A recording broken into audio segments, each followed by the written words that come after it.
嘿，哥们，这本书简直就是男频界的隐藏宝藏，不看不知道，一看就停不下来。主角光环全开，一路逆袭成神，爽点密集的让人直呼过瘾。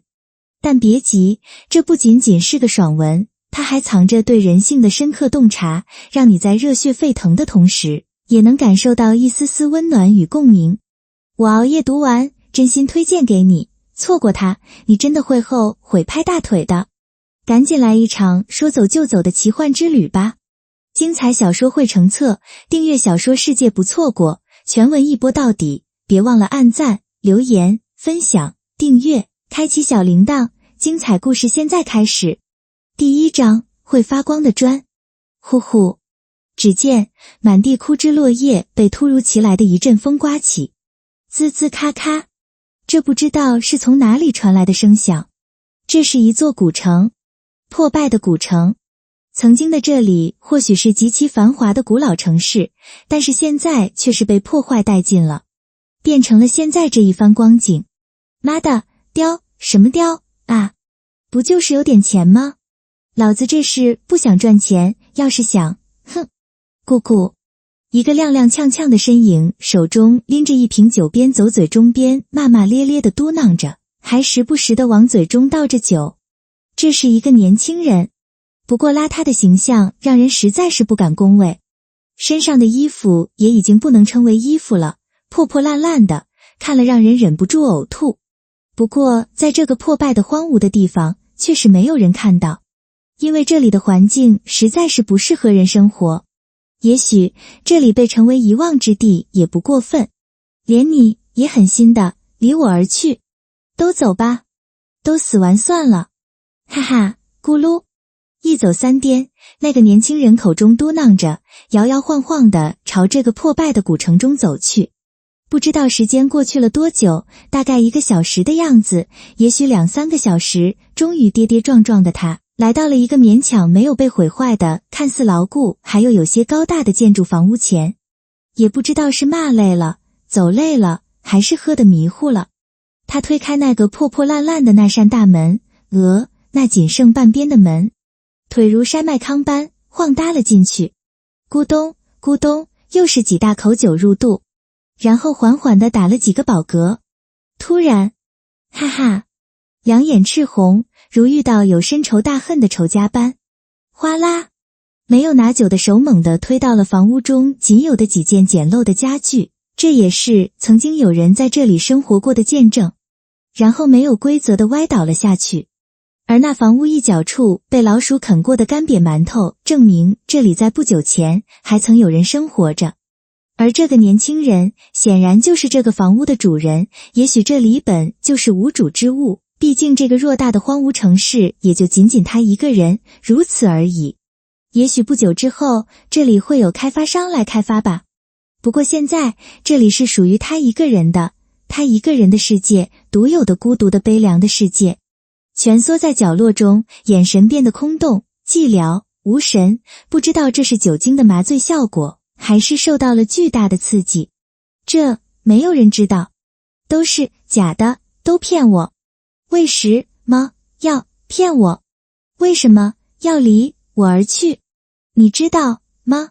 没有你，我已经没有了活下去的勇气。他低沉的呐喊声是那么的撕心裂肺，那么的伤心，那么的无助，可是却是没有谁能给他一丝暖意，哪怕是一句平素的关心。没有，他注定是一个人，伤口也注定由自己慢慢磨平。世间的一切喧嚣，一切繁华，一切风波，都与他无关。他不是独善其身，他只是不敢面对现实，不敢面对自己深爱的女友背叛自己的现实。所以他离开了那个城市，那个自己曾经生活了20多年的城市，那个给自己带来无尽快乐也带来无尽痛苦的地方，决然来到了另一个城市。受伤的他没有发愤图强，而是选择了堕落。3年的时间，他败光了父母死后留下的所有财产。他之所以来到这个荒芜之地，那是因为他交不起租金，住不起房子。这个古城距离那些繁华的城市并不是太远，但是这里却是个荒芜之地。所以他宁愿待在这里，也只好待在这里，因为他别无选择，除非他从痛苦中完全走出。可是他真的能从痛苦中走出来吗？没人能给予肯定的答案。虽然神志已经变得模糊了，但是他的嘴却是没有丝毫的停下来，即是自言自语，又是无人倾听的诉说。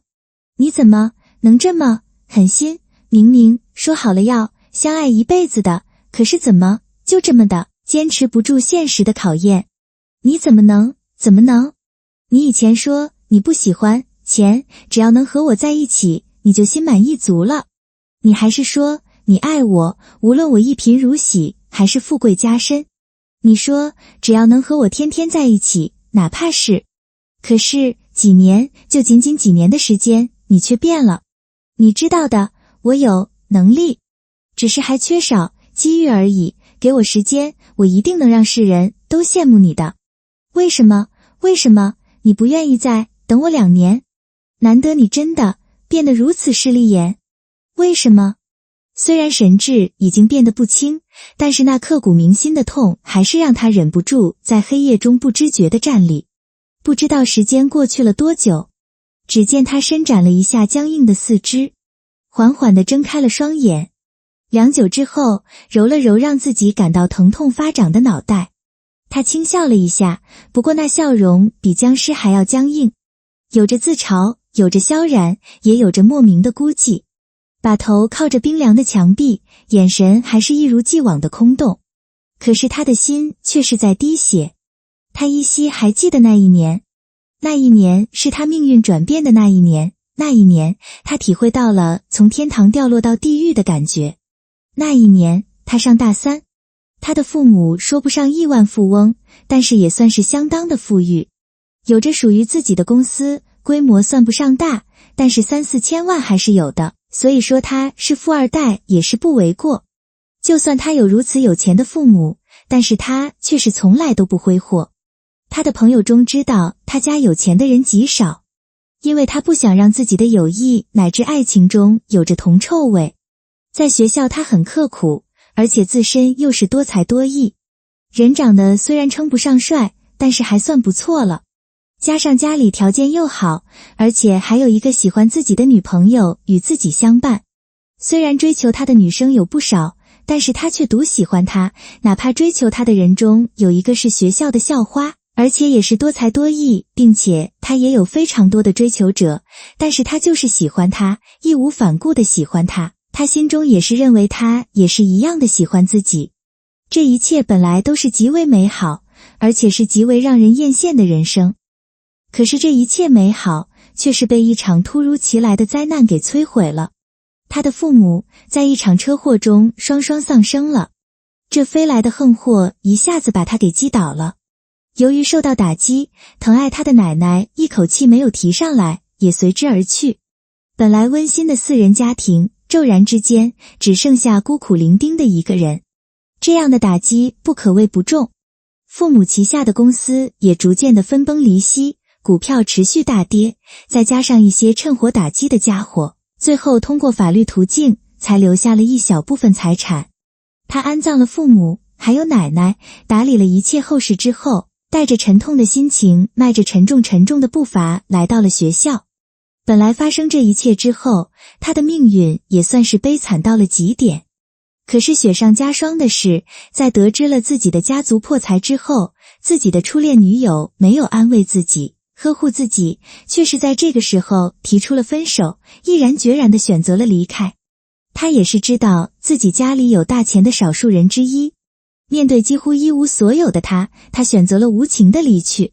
对此，他除了有稍许愧疚之外，竟然还带着可惜的意味。他像极了拜金主义者，他离去了。从此，他变了，他变得不再相信爱情。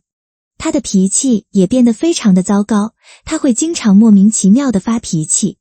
他也变得非常的讨厌女生，他甚至变得有点疑神疑鬼，总感觉到背后有谁在议论自己，说自己的坏话，议论自己变成了锅，是个可怜虫。他变得憔悴了，他心中不断地问上天，为什么要这么的折磨自己？可是他却是不能得到答案。但是在他最痛苦的时候，有一个人总是默默地关心着自己，小心地呵护着自己，抚慰着他受伤的心灵。那个人也就是学校的校花，那个漂亮而又多才多艺、温柔可人的女子。哪怕自己骂她、讽刺她，但她总是怜爱地看着自己，默默地付出着，关心着自己。哪怕承受着别人的风言风语，但她仍旧这样默默地付出着。3年如一日地照顾她，这才使她从痛苦中恢复过来。她的心并不是石头做的，就算是石头做的，被人几年如一日的关怀照顾下，也会被暖化的。他告诉了她关于自己的一切，他说我不一定能给你富裕的生活。他说只要能和你在一起，我就心满意足了。他问他为什么喜欢我？比我优秀的人很多，要是你愿意，绝对有很多的男子愿意为你付出的。他嫣然一笑，看着他认真地说，我就是喜欢你，至于原因，等你娶我的那一天，我就告诉你。第2章重生。他的心被激活了，他被感动了，彻底的感动了。他没有再说什么，他抱住了他，紧紧地抱住了他，唯恐爱情再次从他的眼前溜走。他心中坚定，他就是他生命中的唯一，哪怕是自己受到伤害，也绝不允许他再得到丁点伤害。他想，老天这是在补偿他，他憧憬着美好的未来，心中期盼着。可是好景不长，美好的生活并没有像他想象中那样到来。在憧憬和他美好未来的时候，却是再次接到了人生的第2次重大的打击。那是相爱1年后，一天晚上，他们约好了，明天要去城外的那座800米的山上爬山，去看夕阳，不见不散。因为这是他和他第1次去爬山，他很激动，所以他老早的就起床了，洗漱完毕，跑到花店买了一束鲜艳的玫瑰花。之后也就是早上6点多的时间，他就来到了约定的那个地方等他。他们约好的时间是上午8点，在那个地方集合。他的心中已经满是他的身影，就算是等他，也是幸福的。他将玫瑰花放到身后，等他来的时候要给他惊喜，这可是他第1次送花给他，他想他一定会喜欢的。可是当时间距离8点越来越近的时候，他欣喜的心却是慢慢的变得有点浮躁。他一遍遍地看着手机，却是没有任何的动静。他突然变得心烦意乱。他知道他是从来不会迟到的，可是这一次，他本来是准备给他一个惊喜的，所以一直没有打他的手机。这个时候，他只想问他怎么还没有到。没有看到他，他的心一直不踏实。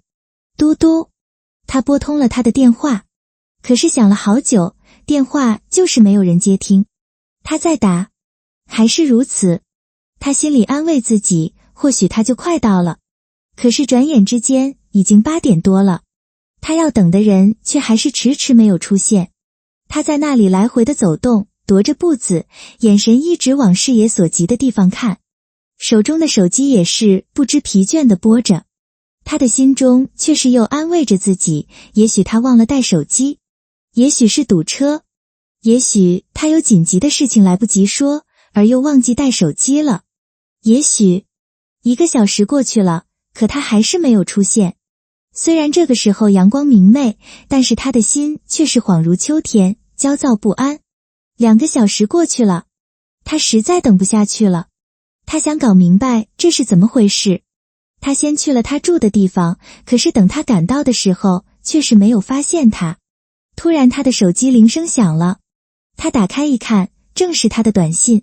我们不合适，我们分手吧。因为你不能带给我想要的幸福，那种贫穷的生活我不喜欢。我现在已经答应他，也就是我现在的男朋友了，以后我不希望你再打扰我的生活。看到这，他的心一下子就好比凌迟处死般难受。他立刻回拨过去，可是，你好，你拨打的用户已关机。他在他住的地方等了他5天，却是再也等不到他回来。他只好黯然地离去。之后便是3年更加堕落的生活，任何女人也都不能走进他的内心了。记忆如滔滔江水般，刹那间如过电影般流过。轻吐了一口浊气，没有了焦距的眼睛微微上扬，缓缓地划过那古老的墙壁。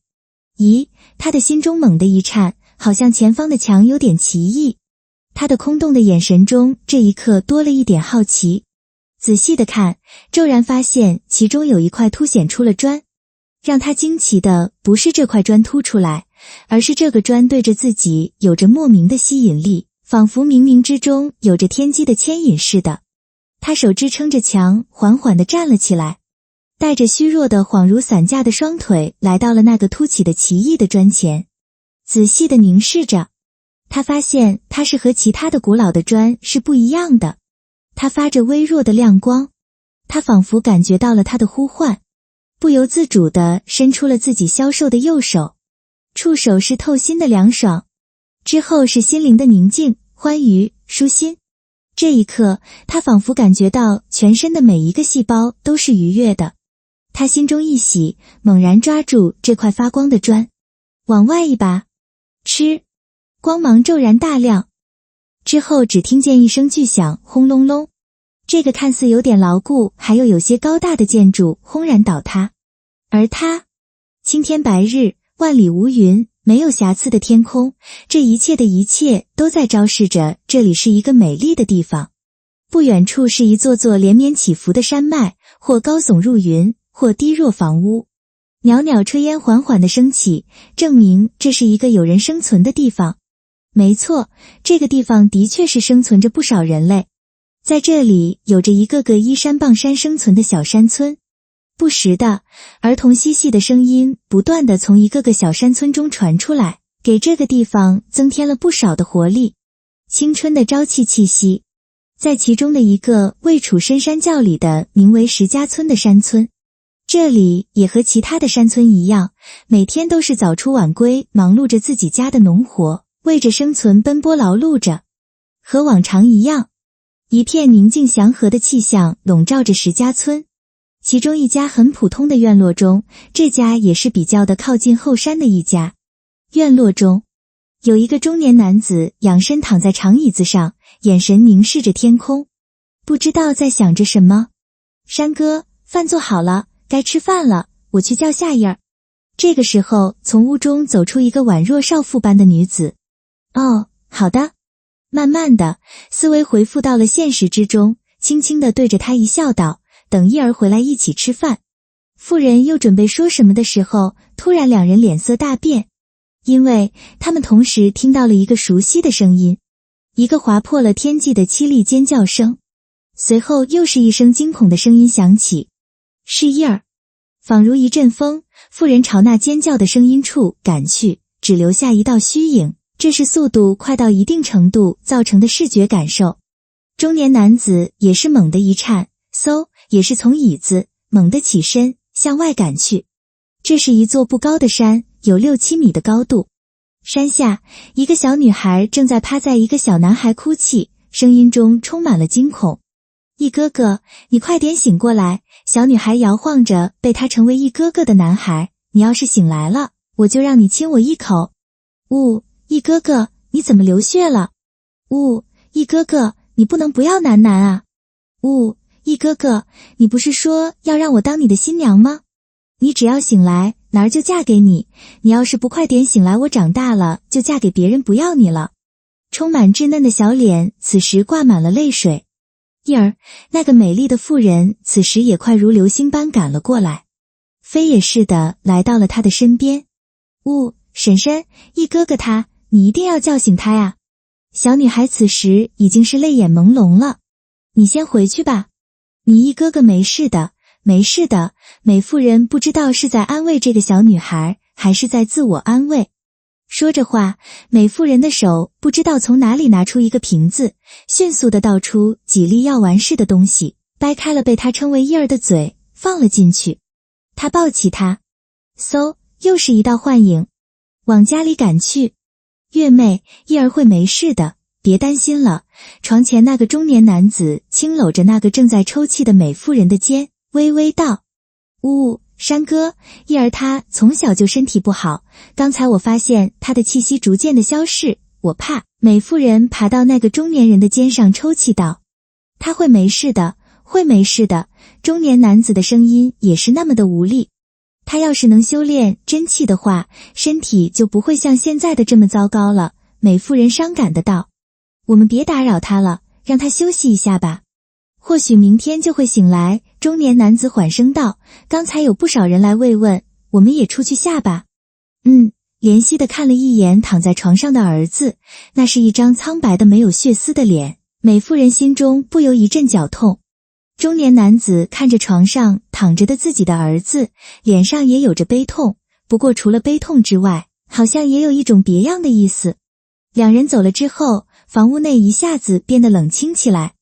要是有人仔细的观察，就会发现床上躺着的男孩逐渐的变僵硬。可是某一时刻，那个本该已经死去的男孩突然一阵抖擞，仿佛再次焕发了活力。嗨嗨，片刻之后，只见那个男孩重重地咳嗽了几下，嗖嗖，仿佛一阵风过，房门被打开了，急冲冲地冲进来的正是那个美妇人。一儿带着颤抖的声音，那个美妇人紧紧地盯着床上的儿子，手触摸到儿子的冰凉小手，不过此时的儿子的小手明显比刚才热乎了不少。那个男孩咳嗽了半天，终于在美妇人紧张的注视下缓缓地睁开了紧闭着的双眼，眼神中除了迷茫之外还是迷茫，仿佛新生而好奇地看着整个世界。第3章神秘玉佩。一儿，你终于醒了。妇人神情激动地道：你知道吗？你都快吓死为娘了。看着眼前的美妇人，也就是自己的母亲，男孩的脸上仿佛写满了疑惑，也有点不知所措。一儿，你好了。中年男子此时也听到动静赶了过来，也是神情激动。可是回答他的则仍是那一双迷茫的双眼，不过此时却是打量着两人。这让夫妻两人感觉到有点别扭，却是不知道问题出在哪里了。山哥，一儿好像不认识我们了。美妇人紧张地看着中年男子，他好像失忆了。你还记得我吗？知道我是谁吗？中年男子尽量地放缓声音，然后挤出笑容，唯恐吓到自己的儿子了。山哥，一儿他好像真的失忆了。中年人不由得叹了一口气道，也许是他的头被撞伤的缘故，不然的话遇到这样的事，醒来后最起码要哭一阵才是正常。不过醒来就好，过一段时间在我们的调理下，怕是就会恢复过来的。男孩看了一阵，迷茫之色更加的浓郁，轻摇了一下头，抽出在其母亲手中的手，然后闭上了双眼。让他休息一下吧。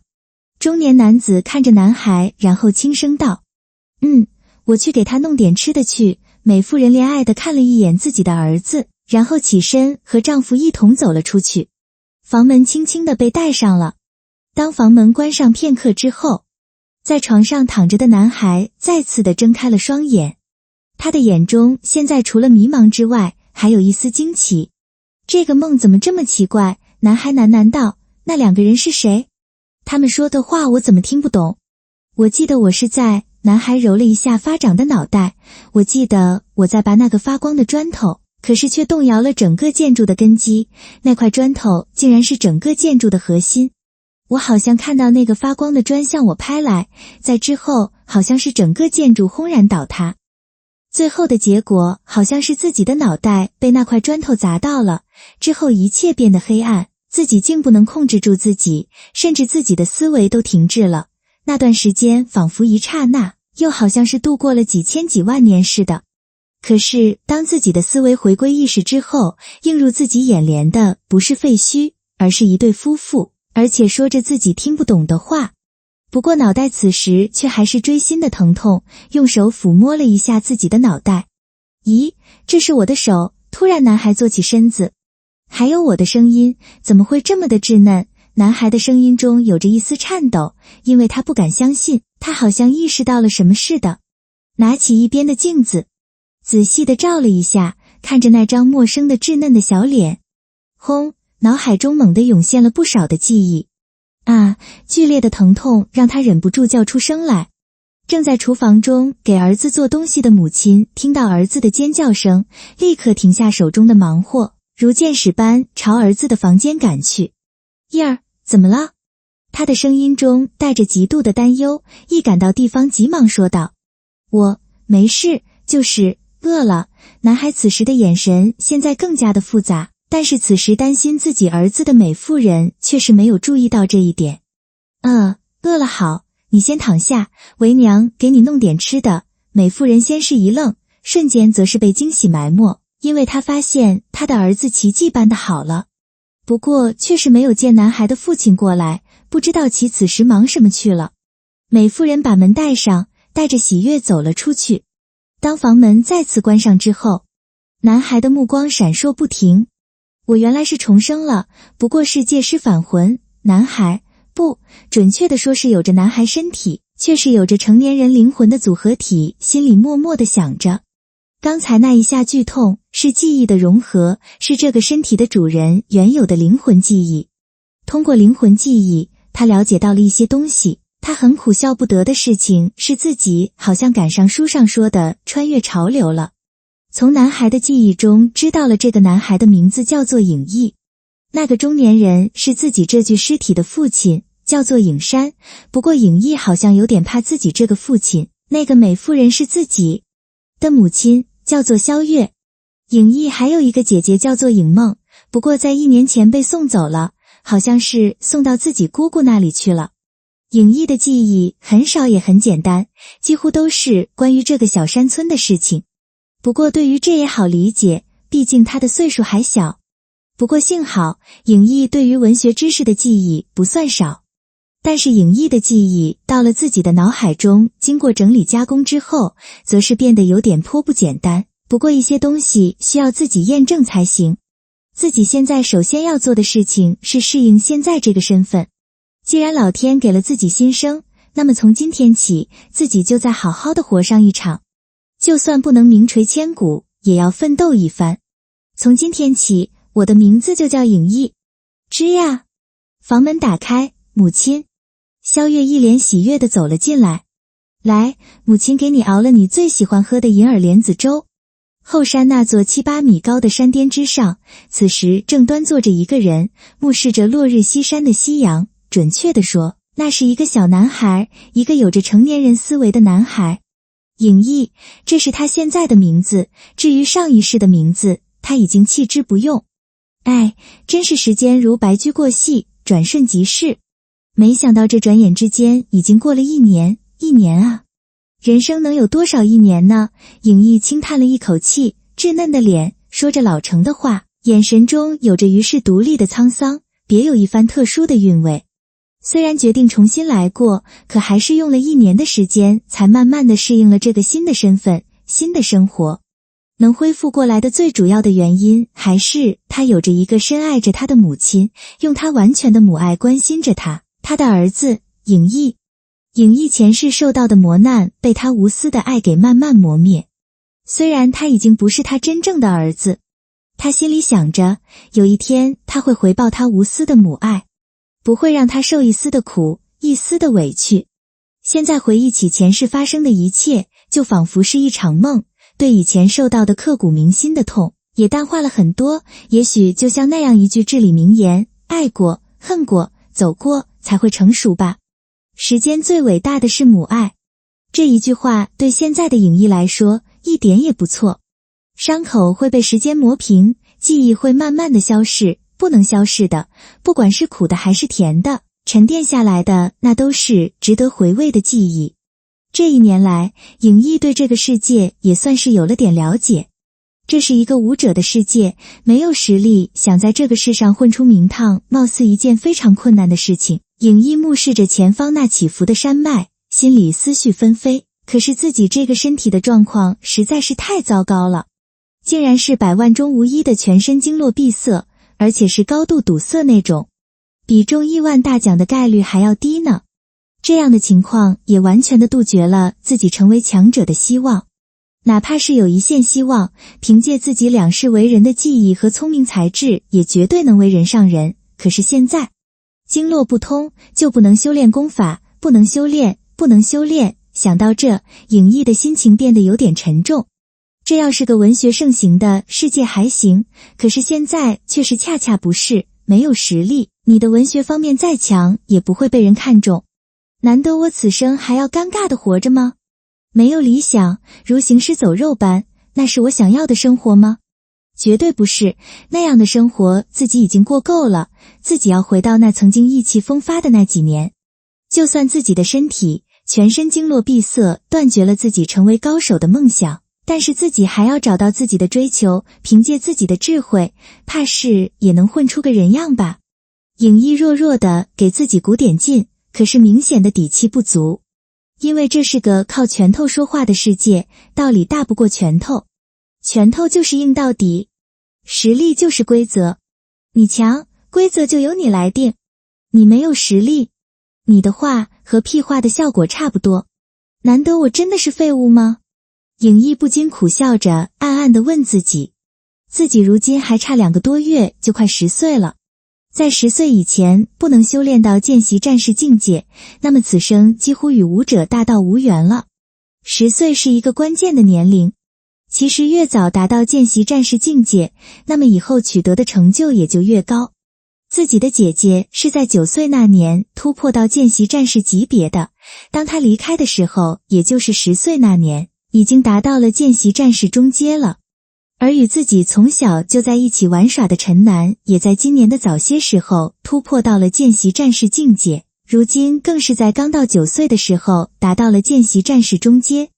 自己也只是比他大了10个月而已，可是快10岁的自己，如今却是枉为男儿身了。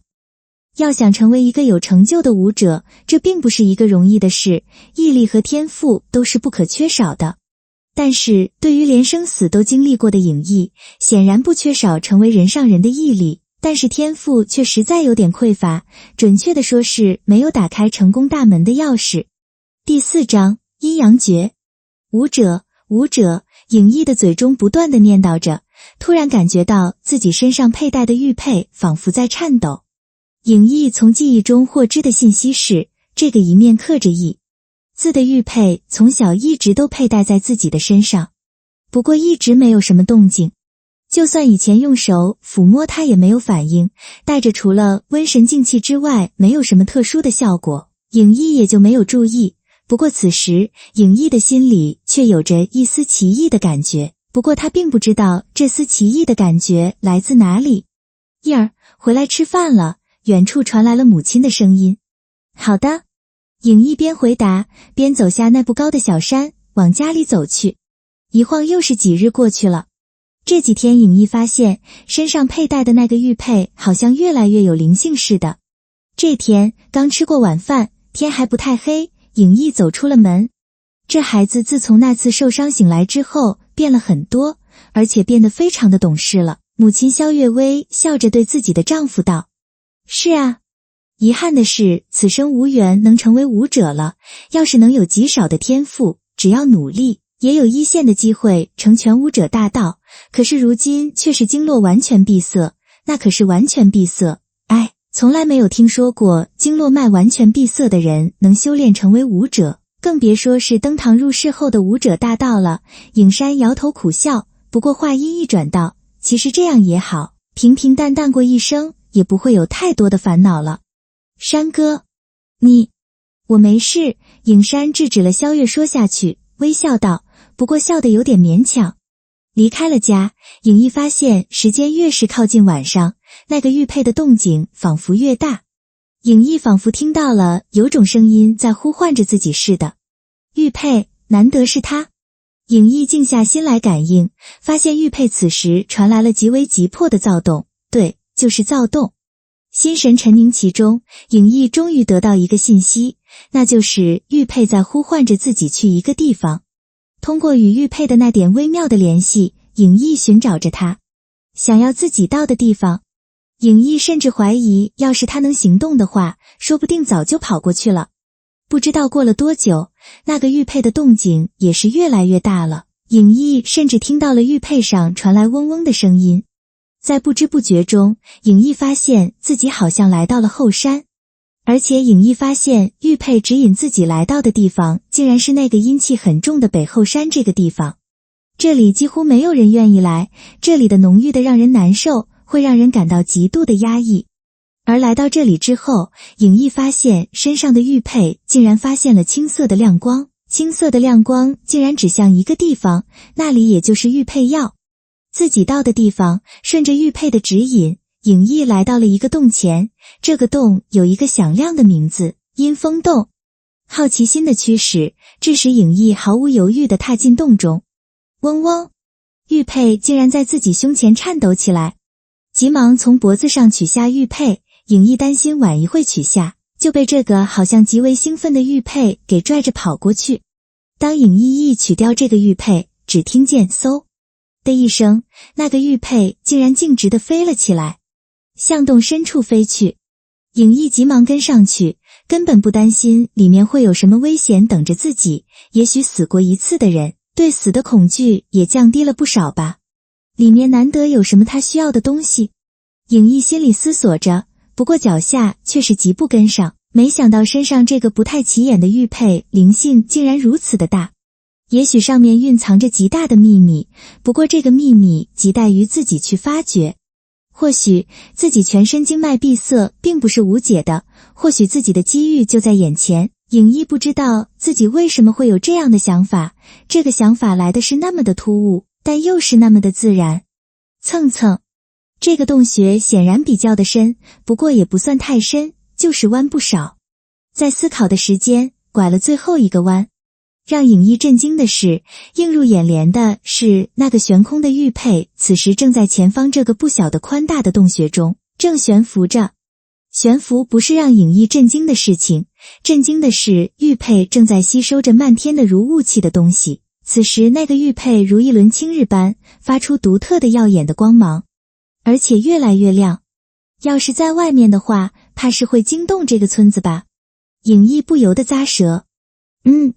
影翳发现静止悬浮着的玉佩突然动了，而且是旋转着动，由慢逐渐的变快。嗖嗖，快到一定的程度，竟然出现了一阵幻影。呼呼呼，风声，对，是风声。对了，自己怎么忘了这个地方是阴风洞，除了阴气重之外，风也是格外的大。影翳拍了一下自己的腿，立刻让自己的身体贴近洞穴的石壁，以减少风正面的冲击。在影翳靠近石壁后，洞内突然狂风大作。嗖嗖，无形的风逐渐的仿佛变成了实体般。影翳大气不敢喘一个，眼睁睁地看着那实质般的风潮中间正在旋转的玉佩凝聚，而那旋转的玉佩上发出的光也是从原来的青色变成了青蓝色。不知道时间过去了多久，直到某一时刻，狂风猛然的停歇，仿佛被定住一样，那旋转的玉佩也是越来越慢。突然，在玉佩停止的那一刹那，砰！一声如惊雷般的声响响起，随着一声如春雷般的炸响，那玉佩上的青蓝色光芒变得更加的耀眼。影翳赶紧闭上了双眼，唯恐被强光刺的双眼失明了。当影翳再次睁开双眼的时候，一切已经变得宁静起来，一片风和浪静的情形。映入眼帘的是这样一幅场景：玉佩当空悬挂着，仿佛有股力拖着它似的。此时它已没有了刚才那么耀眼，但却仍是非常的明亮。影翳突然心神一动，听说有灵性的东西，有认主这样的说法，是不是这个玉佩就是属于那一类呢？应该是，这刚才发生的种种都证明了它的不一般。说着，影翳拿出身上经常带着的小刀，没有丝毫的犹豫，扑哧一下划开了手指，鲜血直往下流，把刀子放到怀中，没有多做考虑，向那悬挂着的玉佩处走去。如今自己这个身体的高度也就是1.3米的样子，而那个玉佩悬挂的高度2米多点的样子，加上胳膊差不多就有1.6-7米了，蹦起来30厘米，怕是就能够着了。忍着手上的鲜血往下流后带来的锥心的疼痛，心中不住地暗骂自己太愚蠢了，应该先把玉佩拿下来之后再割口子，这样多流了不少的血，现在竟然已经有点头蒙蒙的感觉了。没有多想，站在玉佩正下方，伸手够不着。呼，影翳重重地吸了一口气，然后猛地跳起来够，可结果还是够不着。这身体还真是糟糕到了极点，连这么的高度都是还差一些。影翳发现此时鲜血已经流了不少，血流的多了，自然也有点虚弱，再加上本就糟糕的身体，变得更加的虚弱。忍着疼，影逸的眼睛四下打量，发现有一个石头，差不多有20厘米的高度，上下也算是平坦。强咬着牙将它挪到那玉佩正下方的地方，手按着石头站到上面，踮着脚，举起手，发现距离还差不多。猛地一咬牙，猛地斜往上一窜，这次终于抓到了。嘿嘿，影逸心里一喜，可抓到你了。可是瞬间影逸心神一颤，脑海里猛地一阵空白。砰！影逸再次的与大地来了一次亲密接触。影逸没有顾得及摔倒带来的疼痛，因为他眼前出现了很多的金光闪闪的文字，尤其是最上方是3个斗大的字，阴阳诀。下方是关于它的介绍。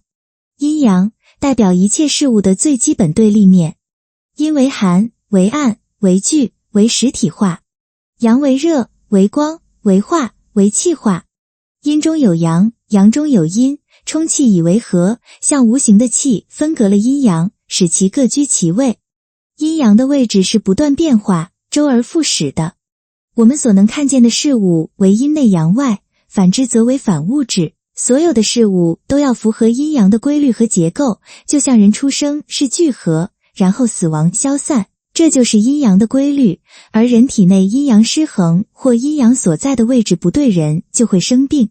阴和阳既可以表示相互对立的事物，又可用来分析一个事物内部所存在着的相互对立的2个方面。骤然一个金光闪闪的文字蹭蹭的都一股脑的打进了影逸的脑海里，到后面影逸都不知道是什么了，因为这进入脑海好像对影逸的精力消耗很大。因为虚弱的身体加上这长时间又是流血又是消耗精力的折腾，再加上刚才摔倒摔住了脑袋，使这本就不行的身体终于不堪重负的昏迷了。在昏迷的一刹那，影逸不由得苦笑，这到底是机遇还是上天再次的摧残啊？为什么脑袋疼得这么厉害？